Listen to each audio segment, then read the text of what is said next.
Live, local, late breaking.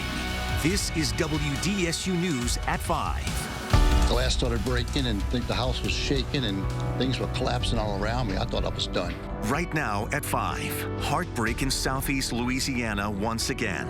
Go inside if you're scared. This time, a tornado touches down, catching folks off guard and leaving behind death and destruction. Something like this, and you can't prepare for this. Tornado, I mean, hurricanes is one thing, but a tornado season is, you can't run from that. But if it's one thing people here know, it's lending a hand to family, friends, and even strangers. Trying to help clean up, get the neighborhood back together, you know. It's NOLA strong. That's what we do. Tonight, a look at the damage and the resources available to help you recover and rebuild. A state of emergency has been declared by Governor John Bel Edwards after severe storms ripped through the area last night, unleashing a deadly tornado. And here in southeast Louisiana, we are accustomed to picking up the pieces after a natural disaster, but for so many, this one hit much differently. And tonight, continuing team coverage from St. Bernard to New Orleans East. And WDSU anchor Travers Mackel leading things out on the field for us tonight in Arabi. And Travers, you had the opportunity to tour the damage with Governor John Bel Edwards and other elected leaders. Yeah, and what they saw firsthand was bad. The damage is catastrophic. This EF3 tornado cut a path right through Arabi. That is the first community that you get to when you see St. Bernard Parish. Now take a look at this video. We were on the ground with the governor. He was only supposed to do a flyover, but he said that's not going to cut it. I want to be on the ground. I want to go and talk to these people who were impacted so heavily by this storm. This area booming, a lot of young families and new homeowners in the Arabi area.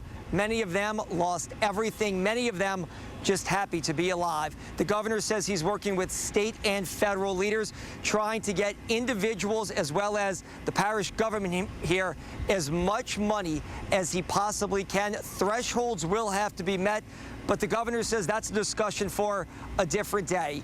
He wanted to give his condolences to people and just talk to them and let them know it's going to be okay. Just like in past natural disasters, we're all going to get through this together. Now, we did have the chance to ask the governor about insurance. We all heard about this during Hurricane Ida, with insurance companies fighting with people who've paid premiums for years, people who just want to get made whole. We asked the governor, is he going to hold insurance companies accountable and make sure they pay people what they're owed?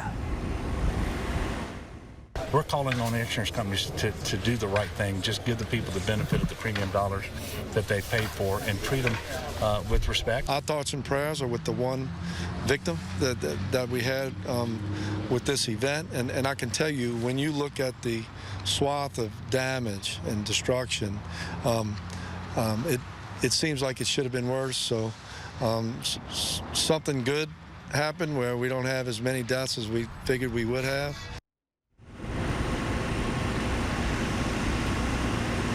And speaking of that one person here in Arabi who tragically died, WDSU News was able to catch up with a relative of his today, and that's where we pick up our live team coverage. My colleague, Aubrey Killian, also here live in Arabi. Aubrey, I know you spoke to relatives of that person who passed away.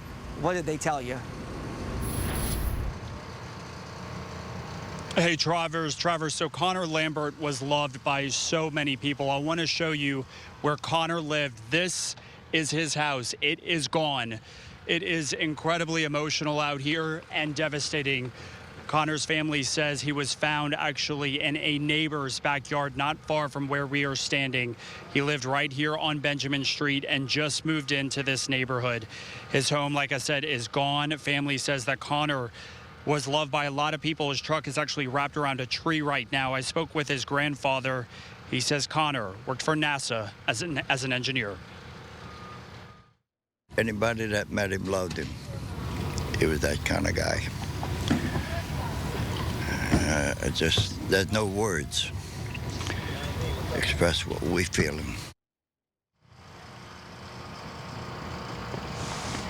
And Connor was just 25 years old. Obviously, it is a devastating day for St. Bernard Parish. But take a look at this video. While it is incredibly heartbreaking and emotional for so many people out here, we all know that St. Bernard Parish is a very strong community, no question. Take a look. I spoke with Linda Catalando. She owns the Old Arabi Marketplace. It's an antique store. She walked us through the massive damage to her store there. Linda also just lost her husband 3 weeks ago to COVID-19. It's just unbelievable. It's more than I can talk about without really just becoming hysterical.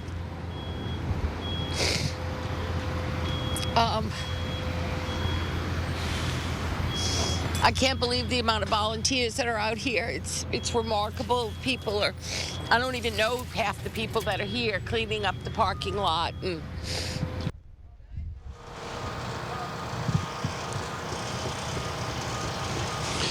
So very emotional, no question. Linda says she's got about $300,000 in damage. There is some good news, though. She does have insurance, and she says she's going to do everything that she can to rebuild. Guys, back to you.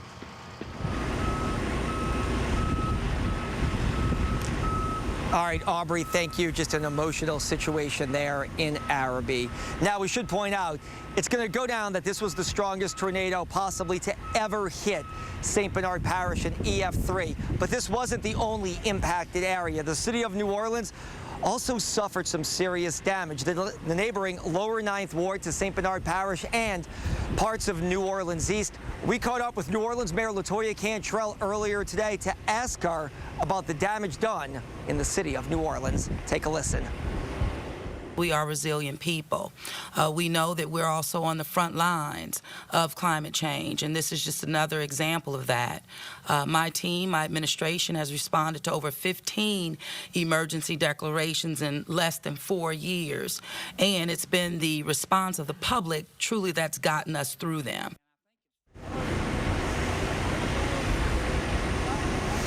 In one of those emergency declarations, a tornado that hit New Orleans East back in 2017, and now another one hits New Orleans East just last night. And that's where we find my colleague Sherman DeSalle. He has been on the ground in New Orleans East talking to people whose lives have been impacted by this storm. Sherman. Yeah, Travers, good afternoon, or good evening, rather. City leaders say that there was boots on the ground here in this area in New Orleans East since after the storm passed last night, and the way that the neighborhood looks right now is proof of that, but it was still a scary time for the people who had to live through that storm last night.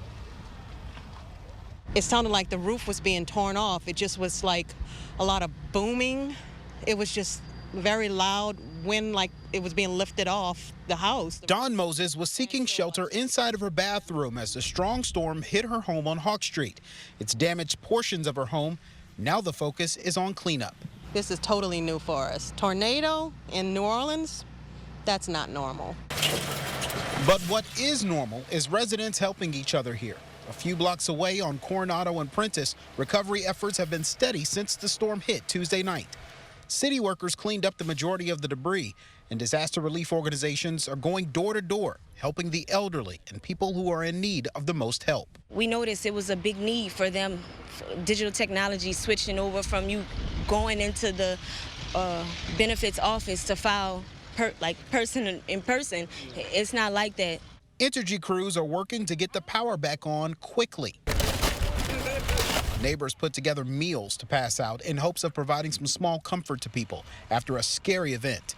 Residents here are thankful for the help and counting their blessings. It's Arabi, they have it 10 times worse. So, I mean, if this is what we have to deal with, we'll just count our blessings because they have it the worst. Yeah, and right now you're looking at energy crews working to restore power on this block as well as the rest of this neighborhood. We've been seeing them work pretty hard. A lot of people just passing by wondering when their power is going to be back on. The mayor says that the power should be fully restored by 11 p.m. tonight. We'll see if that checks out later on tonight. Reporting from New Orleans East, Sherman DeSalle, WDSU News. All right, Sherman, thank you. And once again, we are here live in Arabi, bringing you extended coverage of this deadly tornado. Coming up in just a couple of minutes, meteorologist Lee Southwick with a live report. She's going to talk power outages and when it could possibly be restored. For now, though, Gina, Sulla, let's send it back to you in studio. All right, Travers, thank you. We'll check back in with Travers in just a moment, but first a check of the forecast with Chief Meteorologist Margaret Orr. And Margaret, today just such a difference compared with yesterday. I know, nice blue skies, and you were saying thankfully the weather's nice. Which is really good for everybody who has to pick up. So this is our camera in Chalmette. Richard Ensenalt was at the controls last night. He is the one who captured the tornado on the ground, and it was pretty amazing to see. This is what it looked like from our radar, and there you can see exactly where we have Arabi right here. And then I want you to see our radar, and you can see that hook perfectly. The hook showing up right here. Let me point that out to you. So there it is. And that's what moved right across Arabi. All right, let's look at what's happening now. We've got some clouds offshore. That cold front that we had moved through. The weather has now improved, but this is what happened last night. 2 tornadoes, this one that went basically from Gretna into Arabi, and this one, Big Branch, into the North Shore. So you can see it moving to the northeast, an EF1 on the ground for 12 miles, 90-mile-per-hour winds. This one classified as likely an EF3, but it could be higher. And man, it was something. You look back to February 7th. I know we've all been talking about it. 2017. I was on the air with that one. So what we had was a brief tornado touchdown over by the airport. It lifted, kind of moved over Lakeview, and then dropped down right in New Orleans East. It was on the ground for 10 miles, 150-mile-per-hour wind, 638 homes damaged. Just caused a whole lot of destruction. And this is from that day, and you can see looks very similar to what we saw last night. So when I saw last night, I knew what was happening. I knew homes were being destroyed. And this was from the Soldier of Fortune, who also sent it in. And you can see that huge tornado. From the National Weather Service, there is the hook, and I want you to notice there's Arabi. So this not too far from the tornado, or at least the track from the tornado that we had last night. In a moment, your forecast as you go into the weekend, and it's going to make you happy.